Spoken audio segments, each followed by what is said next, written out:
How's it going, guys? Welcome back to another video. Today I'm going to be answering some of your most common questions from YouTube and Instagram. So question number one is, what is the best practices to follow to maintain an sterile environment in a home tissue culture lab? So essentially, even though I do have a laminar flow hood here on my lab, I'm doing the tissue culture in my house. Basically, this is actually my room.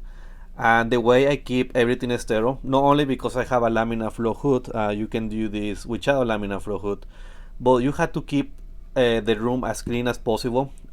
Before doing the tissue culture, I like to clean, so I do sweep, mop the floors. You are working on now also the size of the room is important. The smaller the room is, the easiest to keep it clean, and also the one that is going to take the least amount of time to clean.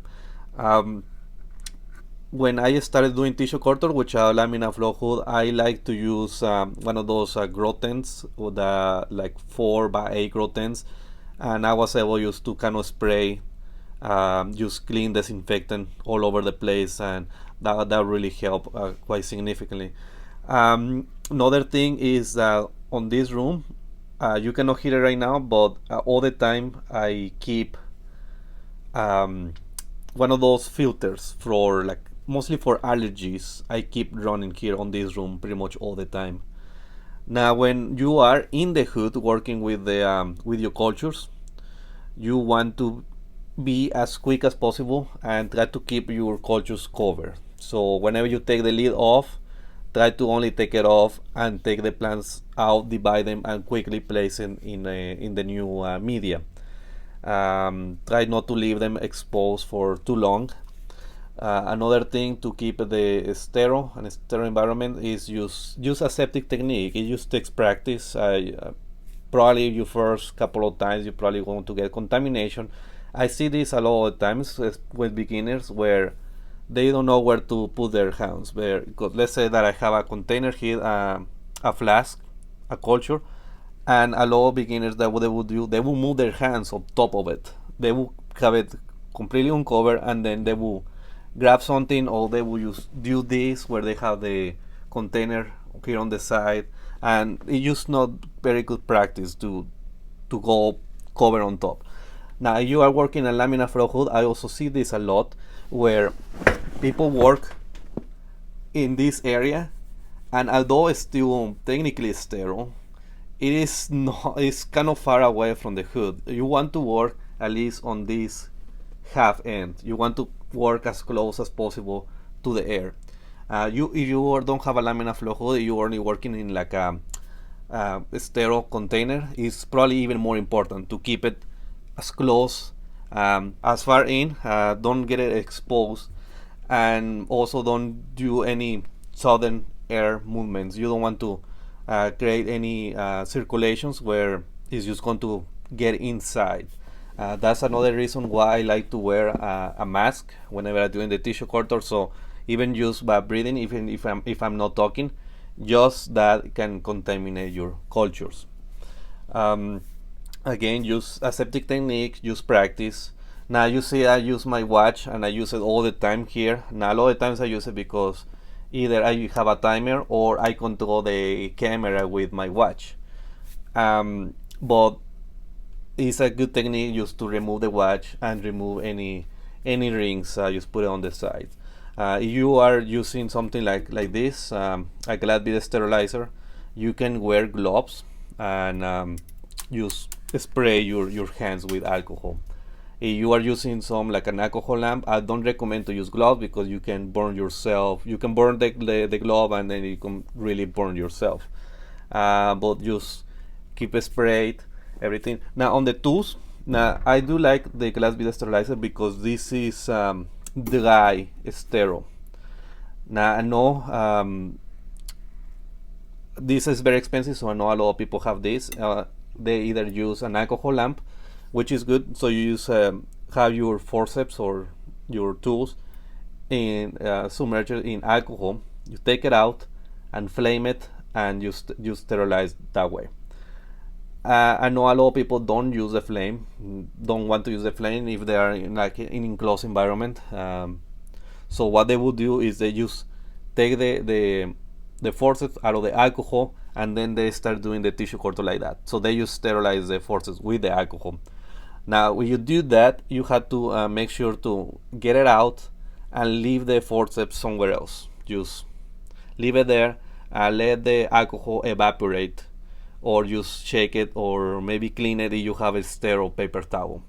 Because if you have alcohol still in the forceps and then you grab your cultures, you can contaminate your cultures that way. So that's another tip that I would recommend you to do that. Other than that, I mean, it's just practice. Everything is practice. All right, question number 2. Can you sterilize plant growth regulators stock solution in a microwave instead of autoclave? And second part of the questions, how do you syringe sterilize plant growth regulator stock solutions? Do you have a video for that? So for the second question, I don't have a video on how to use syringe sterilize plant growth regulators. It's something that I actually potentially do next week, but that's something that I had to get to it.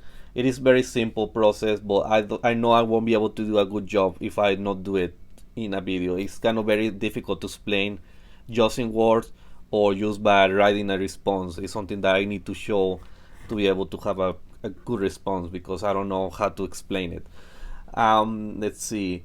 So can you sterilize plant growth regulators in the microwave? Yes, you can sterilize you can sterilize the tissue culture media in the microwave. However, I always recommend to use an autoclave, because with an autoclave if you have 15 psi or 121 degrees Celsius, you know that the media is going to be sterile for 20 or 30 or 40 minutes, depending on how much media you have in the pressure cooker or autoclave. You know that's going to work every single time. So that's a safe way to know that you are sterilizing your media. In the microwave, there are so many factors that can change, so not all the microwaves are the same.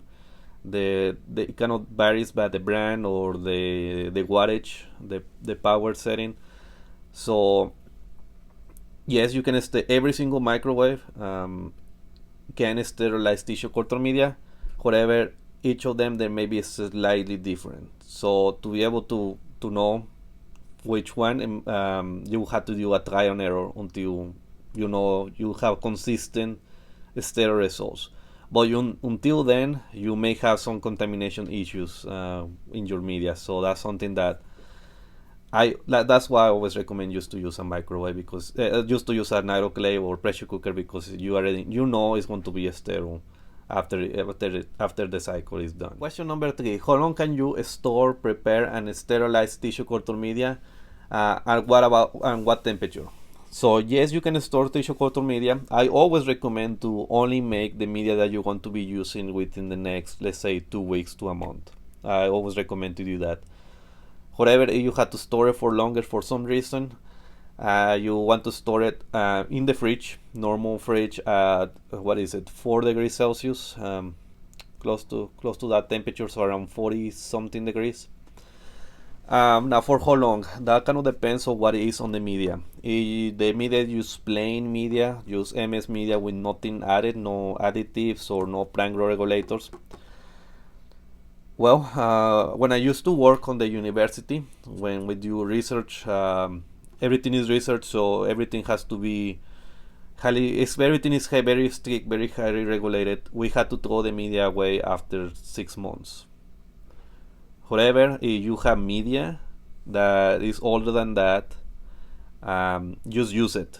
I mean, just don't waste it. Just don't throw it away. Obviously, if you are doing research, use based on whatever rules from your lab you have to follow. But if it's used for yourself, you're doing tissue culture from home, just use it. I mean, there is no point wasting it. If the media may not be as good as it was fresh, but whatever is still better than nothing. I mean, it's better than use it than just throw it away. Now, some media with plant growth regulators or antibiotics, again, it can depend on which ones. They can start degrading after 3 months. After 3 months, we start seeing like a slight decrease in the effectiveness or those plant growth regulators or antibiotics. However, like I say, I mean, if you are using this just for your home tissue culture, use the media. Don't throw it away. Don't waste it. But like I say, I always recommend to only make media that you're going to be using within 2 weeks to a month. Question number 4. Can you use ppm to sort or sterilize egg plants? If yes, how? So the answer is yes. I have very good success sterilizing not only seeds but also some tissue from very delicate leaves from like carnivorous plants that they have very delicate leaves like pinguicula. I was able to do it with a 5% ppm solution. I already made a video about it, but I think it's time for me to make another video, kind of refreshment. That'll probably be coming fairly soon because like it's another thing that is difficult to explain. It's just if I'm not showing how to do it. But the answer is yes. You can sterilize seeds and you can sterilize leaf tissues. Okay, question number 5. What is the difference between learning tissue culture at home versus school? Can both give similar results? I really like this question. It's probably very quite a long answer to this. Now, the main thing is from home you can work with whatever plant you want. At college you are going to be working with the whatever research is going on at the lab you can potentially work in. So that's kind of the main difference. Now the thing is like tissue culture is just like there tissue culture is not like a degree. There is no a degree in tissue culture. There may be in other countries. In the US there is no a degree in tissue culture. You don't get a degree with just having tissue culture. Tissue culture is just kind of a basic skill that you need to have if you are working in like biotech. Use molecular genetics. It's just a very basic skill that you need to have to work with plants. So it's just research. So it is something that is not, there is not like a class that use tissue culture. I guess I have a plant propagation class that it was plant propagation, so it was different techniques. So we use tissue culture, we use the traditional cuttings and seeds and stuff like that. But it was just one part of the class. It was just a couple lectures on tissue culture. And honestly, I already knew all of this stuff because I learned how to do tissue culture while I was in high school. So there was not really much that I learned from class. I really did definitely enjoy it, especially all the kind of when we went into the plant growth regulators and all this kind of stuff, and what is the actual effect that goes into the plants with the plant growth regulators. Because I knew when in high school I was using some plant hormones and stuff, but I didn't know exactly how they work and how to go into the plant and how they are absorbed by the plants. So that was something that really helped me out. However, yes, when I have to be honest, when I was working on kind of the research lab at the university, my main goal was to learn how to do tissue culture, and I did have a lot of practice doing tissue culture. But like I say, it was not with the plants that I like. I was working with a lot of rice, tobacco, soybeans, switchgrass, some just your traditional crop plants. So it was nothing like working with my carnivorous plants that I very much am known from, or some of the other house plants. That's something that I was doing on the side. Now you may have they may give you opportunity to work with some of your plants in the lab you're working with, but that's kind of, it's difficult because all of these materials or all of these projects that you're working on, I mean, obviously they are priority, and sometimes the money has to be, this money is spent from grants. There is no money that just the university just give you. It's just money from other companies, or they just found it. So all the materials or everything, all the resources had to be done for that. It's not done for like use your phone or whatever. Sometimes you may get a chance to do a little bit of tissue culture on for your side, but I didn't have that opportunity. But like I said, I just have a ton of practice, and then I was doing the tissue culture, all my plants, on my own time in my lab in my house. So that was helpful. But like I say, there is no like a complete career on just tissue culture. It's just kind of a skill that you need to have. Now, do I regret going to school to for this? Because honestly, I wanted to go to school on a biotech degree for because I wanted to do tissue culture. I definitely don't. I really learned a lot of stuff, and I really enjoy doing some of the research. Um, However, I didn't pursue going into like a PhD.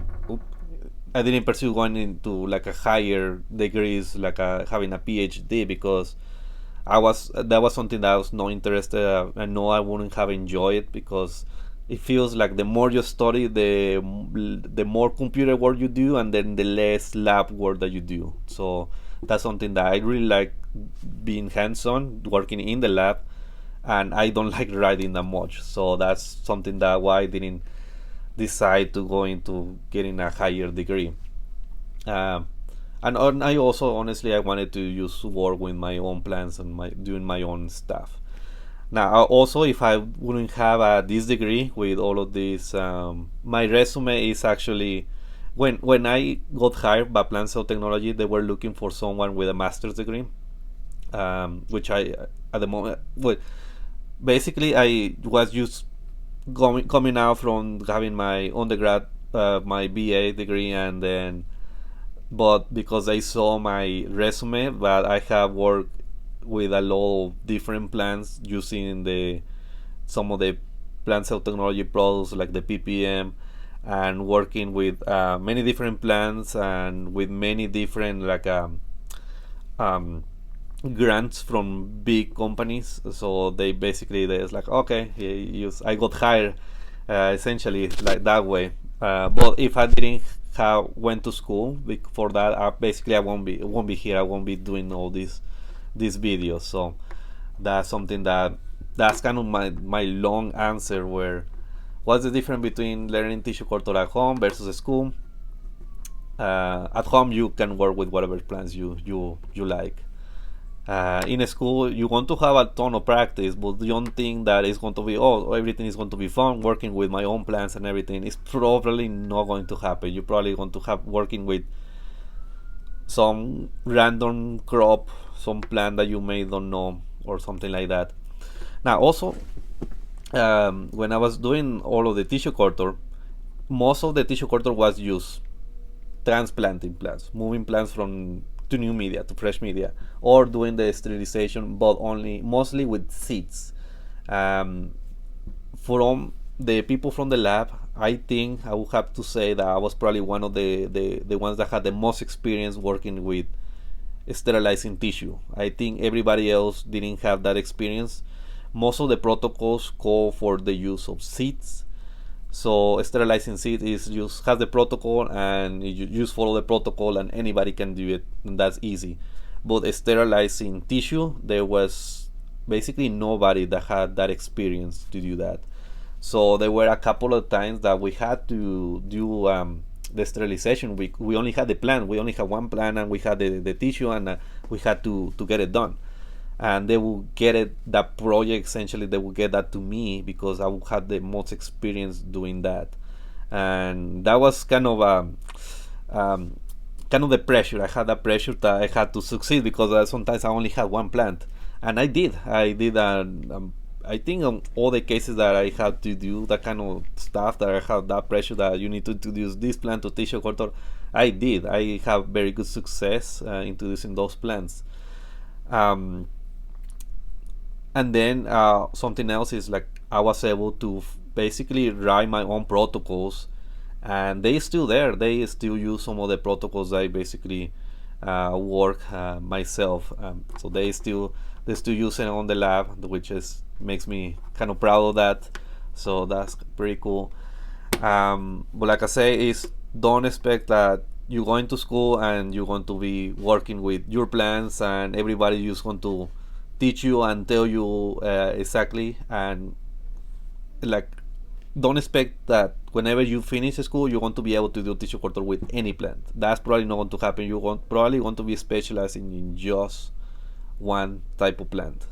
It's very rare that you're going to be very spread out on many different plants. That's something that I had to do myself, working on several projects a lot of the times, or working just on myself with some doing experiments on my own using my own materials with my that I purchased basically with my own money, and doing that on my own time essentially. Okay, question number 6, and I think it's probably going to be the last question because kind of the video is probably getting quite long. I'm not the best doing like the Q&As.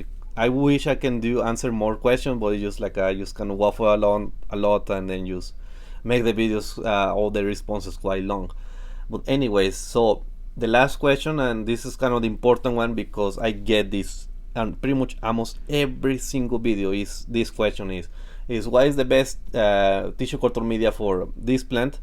Now the reason I only say like this plant is because if I say the name of this plant, although it's probably is legal on most places now, YouTube still gets upset and it age restrict the video, and if essentially it gets demonetized, so just basically nobody will probably see the video. Now, what is the best tissue culture media for this plant? Now, that is something that I can essentially not talk about that. And it's not that I don't want to reveal the secrets or anything. I kind of already addressed some kind of this stuff on my previous video, but I cannot tell you what tissue culture media, what media to use with this plant. There is not because I don't want to reveal the secrets or anything. It's just that I can get in legal trouble. Plant cell technology can get in legal trouble because not because I'm going to get sued by other companies that work with that plant, but because there is a lot of regulations with this plant where some plant growth regulators are considered as pesticides. So it depends on your state. It depends on your state. Sometimes even in the county you're living, the regulations can change. And if I tell you that you use this media with these hormones, and this is going to be the best media for this plant, and potentially it is the best media for this plant. However, you may be breaking the law in your state or in your county because you are not following the regulations, and then you potentially will get your crop destroyed, and you may get fined, and you will potentially get upset with me, and potentially I get sued, or Plant Cell Technology will get sued. So that's the reason I'm not allowed to talk about media for this plant, because it changes depending on your location. So the best thing to do is to go to your local station agent and ask them what are the regulations, what you can add, what you can use to grow your plants, what pesticides, all includes that, fungicides, herbicides, and also ask for like what plant hormones you can use, because a lot of the times you may don't even think about it, but even those routine hormones that you use, the powder that you stick the plants in, used to root the plants, that had either IBA or IAA, and some places is actually not allowed to use them. So that you have to be careful on what you use. I know a lot of people that are not aware, but you have to follow all the regulations. Let's see what else. So you just go to your local station agent, ask them what are the regulations, all that kind of stuff. Now also, I know a lot of people get upset because I'm not answering this question, but the thing is, like I said, it is different. The media will be different for every single person because they different locations, and it will take a long time for me just to go to every single one. They just take quite a long time. That is one of the reasons why we actually have consultations for this plant, because then you have an expert that actually grows this plant, that knows how to work with the regulations and how to do everything, all this on the legal way. They can tell you what is the best media in your case and all this kind of stuff, and how to work around this. Now, yes, it's going to cost you money. It's not going to be for free, but like I say, it just takes so much time just to look on every individual person, because every case is different, and a lot of times it's with places, let's say in California, where is most people grow this kind of plant. It's a lot easier just to go online, and you can find that a lot easier than another state. Like I know in my state here in Tennessee, it is not legal to even grow it. So it is just, there's no regulation. Now there is the other one, the other plant that doesn't have the the higher amount, that is legal to grow here, but you also have a ton of regulations that can apply on very similar way. But I know, because it's not like one of the higher top crops here in Tennessee, it's a lot more difficult to find information about it. So that's why we have experts on this plant, and they can do a much better job. Now I do recommend to also do your own research, so you not only rely on that person, but you can compare your own research with whatever the experts can tell you about this. Now I almost forgot, and it's probably because it's already too late to register at this moment, but we actually have a master class coming up next week. Just become an expert on growing this plant. We're going to have an expert teaching this class. He works with these plants on a daily basis. He is the expert who is going to show everything that you need to know on how to grow this plant, how to work with the removing viruses, synthetic seeds, shoot apical meristem, tissue culture. So everything is going to be on this class. So now if you didn't register for this class, don't worry, we're going to have another class coming up soon.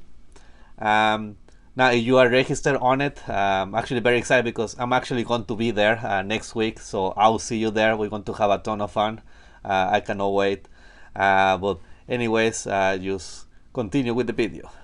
But I hope you have enjoyed. If you have any more questions, just put it on the comments. I know a lot of times I don't have time to answer every single one of them, but I try to answer especially the most common question, because I pretty much get it on every single on a lot of videos. So that's why pretty much doing like this kind of Q&A, because it was pretty much long overdue, where I just getting kind of the similar questions all the time, especially the last one. I hope you understand that I'm not allowed to talk about it because of all these regulations. Well, I will see you in the next video, and goodbye. Hey everyone, thanks for watching the video. If you're enjoying these tissue culture videos, be sure to follow us on social media for more informative content. And if you're interested in conducting your own tissue culture experiments, make sure to check us out at plantcelltechnology.com for all the products you need to get started. Use the code FP10 for 10% off your first purchase.